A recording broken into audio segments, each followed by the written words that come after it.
Hi hello എല്ലാവർക്കും നമസ്കാരം. ആദിപരാശക്തിയും ജഗദംബികയുമായ ശ്രീ ബാലഭദ്രകാളി അമ്മ കുടികൊള്ളുന്ന വിശ്വപ്രസിദ്ധമായ ഒരു ക്ഷേത്രം നമ്മുടെ അനന്തപുരിയിലുണ്ട്. തിരുവനന്തപുരം ജില്ലയിലെ നിത്യഹരിതമായ ചിറയൻകീഴ് എന്ന മനോഹര പ്രദേശത്തെ 1000-ലധികം വർഷം പഴക്കമുള്ള കാളിയൂട്ട് മഹോത്സവത്തിന് പ്രസിദ്ധവുമായ ശാർക്കര ദേവി ക്ഷേത്രം.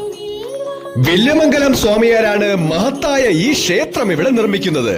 അതിന് പിന്നിലെ ഐതിഹ്യം എന്തെന്നാൽ, വർഷങ്ങൾക്ക് മുമ്പ് ആലങ്ങാട്ട്, ചെമ്പകശ്ശേരി എന്നിവിടങ്ങളിലേക്ക് കച്ചവടത്തിനായി ശർക്കരയുമേന്തി വ്യാപാരികൾ ഇതുവഴി കടന്നുപോയിരുന്നു. അവർ രാത്രി തങ്ങുവാനും വിശ്രമിക്കുന്നതിനുമായി വിശാലമായ ഈ പ്രദേശം തിരഞ്ഞെടുക്കുകയും ചെയ്തു. അങ്ങനെ വില്യമംഗലം സ്വാമിയാര് ഈ പ്രദേശത്തുകൂടി കടന്നു വരികയും ഇവിടെ ദേവിയുടെ സാന്നിധ്യമുണ്ട് എന്ന് മനസ്സിലാക്കുകയും ചെയ്തു.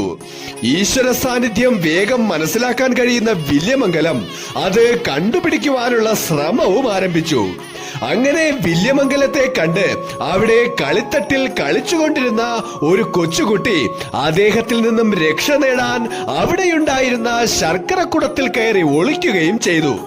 പിന്നീട് അതിരാവിലെ ആലങ്ങാട്ട്, ചെമ്പകശ്ശേരി എന്നിവിടങ്ങളിലേക്കുള്ള വ്യാപാരികൾ ശർക്കരയും എടുത്ത് യാത്ര തുടങ്ങുവാൻ ആരംഭിച്ചപ്പോൾ അവിടെ ഒരു കുടം മാത്രം അവർക്ക് എടുക്കുവാൻ പറ്റിയില്ല.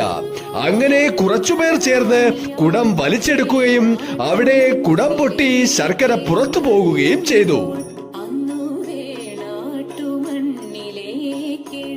ഇത് കണ്ട വില്യമംഗലം സ്വാമിയാര് ഇവിടെ ദേവി സാന്നിധ്യമുണ്ട് എന്ന് ഉറപ്പിക്കുകയും ഈ ശർക്കരക്കുടത്തിലാണ് ദേവി ഒളിച്ചിരുന്നത് എന്ന് പറയുകയും ചെയ്തു. അങ്ങനെ ശർക്കരക്കുടത്തിൽ ഒളിച്ചിരുന്ന ദേവിയാണ് പിൽക്കാലത്ത് സർവാഭരണ വിഭൂഷിതയായി സർവ ഐശ്വര്യങ്ങളും പ്രദാനം നൽകുന്ന വിശ്വപ്രസിദ്ധമായ ശാർക്കര ദേവി എന്നറിയപ്പെട്ടത്.